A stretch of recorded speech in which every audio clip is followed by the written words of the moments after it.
Uko pale unasema baba, nina tatizo la ndoa.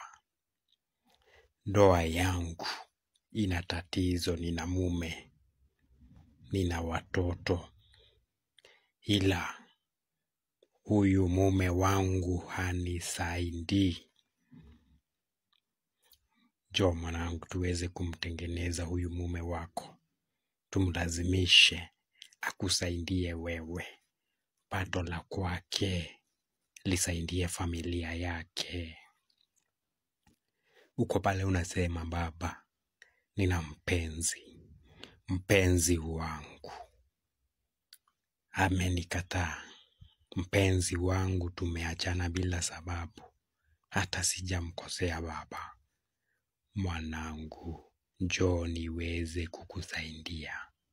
Njoo tutengeneze dawa ya kuweza kumrudisha yeye. Uko pale unasema niko mbali hapa nilipo baba, sitaweza kufika. Utanisaidia vipi?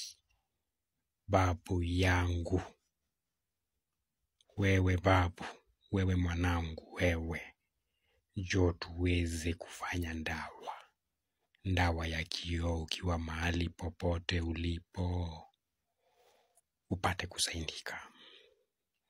Uko pale unasema baba, biashara yangu haifanyi vyema, nitafanya vipi? Hilo sio tishio. Njoo mwanangu, tutengeneze dawa ya biashara, ivute wateja wengi, wamiminike kwako mpaka wewe uchoke kuwauzia. Dawa ya kazi, uweze kupendwa na mwajiri wako, upate cheo, mamlaka yaje na pesa, nyongeza ya mshahara wako. Niko hapa kwa sababu yako. Njoo tuweze